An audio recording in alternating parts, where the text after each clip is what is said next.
France Info. Notre président est un scientifique, un prospectiviste et un vulgarisateur, Joël de René. Moi, président, je voudrais protéger les Français contre les risques représentés par les robots et l'intelligence artificielle. J'ai pris conscience progressivement de cette crainte montante, de ces peurs naissantes, et c'est pourquoi je décide de plusieurs mesures très rapides. D'abord, la création d'un haut conseil sur l'éthique de la robotique et de l'intelligence artificielle. Et sur le plan pratique, je demande à l'Office parlementaire des choix scientifiques et technologiques, l'OPECST, qui existe déjà, qui réunit des députés et des sénateurs, de me proposer des mesures concrètes pour faire en sorte qu'on puisse se protéger de ces dangers, mais en même temps de travailler avec l'intelligence artificielle et avec les robots pour le futur. En même temps, je crée de manière très pratique des instituts de recherche sur le modèle de l'INSEE pour l'économie, de l'INSERM pour la santé ou de l'INRIA pour l'informatique, dévolus entièrement à la recherche sur les moyens de vivre en bonne intelligence avec le numérique et l'intelligence artificielle. Et enfin, je lance une grande étude nationale réunissant les seniors et les juniors sur les robots et l'intelligence artificielle dans leur vie. Et surtout, pour cela, je permets le numérique, je rends la Wi-Fi gratuite dans toute la France de manière à favoriser l'interaction entre les jeunes et les seniors. Joël de René, qu'est-ce que vous êtes en train de nous dire? Que les robots, que l'intelligence artificielle, il faut en avoir peur?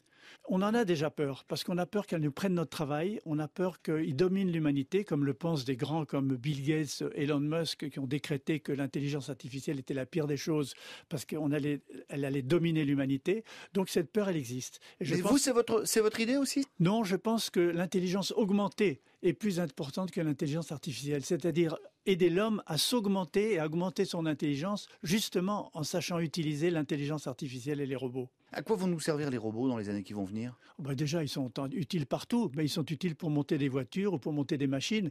Et de plus en plus, les robots vont aussi prendre la place des cols blancs, c'est-à-dire des notaires, des intermédiaires, des consultants, des professeurs, des médecins. Et c'est contre ça qu'il faut lutter pour laisser la place au lien social et au lien humain. Il faut lutter contre ça? Oui, parce qu'on perd le lien social et le lien humain si on donne la main aux robots et à l'intelligence artificielle. Et ils vont prendre la main et on ne pourra plus s'en débarrasser. Mais Joël de René, est-ce que cette peur n'est pas un peu irrationnelle? Est-ce que c'est pas la peur des canuts au 19e siècle face au métier à tisser, au métier jacquard? Ça a toujours été la peur du nouveau. Ça a été la peur des machines automatiques. On l'a vu avec la peur des métiers à tisser, ça a été la peur de l'ordinateur. Au début, le PC, tout le monde a protesté en disant il va nous prendre notre place et nous rendre moins intelligents. C'est maintenant la peur de l'intelligence artificielle et des robots. Elle est en partie justifiée et en partie injustifiée. C'est pourquoi je voudrais protéger les Français contre cette crainte et montrer qu'il y a des mesures concrètes pour vivre avec les robots et avec l'intelligence artificielle en créant une intelligence augmentée plutôt que d'être dominée par eux. Ces mesures concrètes, c'est quoi? Par exemple, je crée des instituts de recherche pour permettre de donner des moyens concrets, non pas de lutter, mais de vivre avec l'intelligence artificielle et les robots dans le futur. Ce haut conseil d'éthique que vous appelez de vos voeux, est-ce que ce serait pas un machin supplémentaire, comme aurait dit le général de Gaulle? On a besoin de certains machins. Rappelez-vous que la France est un des pionniers dans le domaine des commissions d'éthique en biologie. On a été des pionniers dans le monde, on nous a copiés. Et puis après, la commission d'éthique en biologie a permis d'édicter des lois pour protéger la fécondation in vitro, etc. Donc, on a été un pionnier dans le domaine de la biologie. Soyons un pionnier dans le domaine du numérique grâce aux mesures que je propose. Vous croyez vraiment qu'on peut se protéger contre cette évolution du monde? Il y a ce savant hongrois qui disait que tout ce qui est possible techniquement finira par arriver. Alors, on le dit, mais je pense que la possibilité de laisser une place dans l'homme, de décider collectivement, c'est-à-dire par l'intelligence augmentée collective, et pas seulement l'intelligence de quelques-uns qui décident pour nous, est une grande chance pour l'avenir. Ça veut dire que tout le monde va en profiter? Alors que tout le monde d'abord va comprendre et étudier, c'est ce que je propose en lançant cette grande étude avec le numérique pour tous et la Wi-Fi gratuite dans toute la France.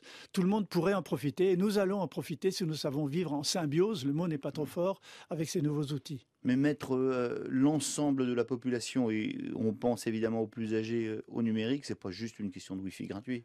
Ils y sont déjà. Beaucoup de personnes dites seniors utilisent des tablettes et des smartphones aussi bien que les jeunes aujourd'hui. On serait surpris de voir la vitesse à laquelle ils ont acquis ces nouveaux outils. Merci. Joël de Renet, scientifique, prospectiviste, conseiller du président d'Univers Science. Et puis vous détaillez en profondeur cette mesure dans le dernier livre que vous publiez, Je cherche à comprendre. C'est aux éditions Les Liens qui libèrent.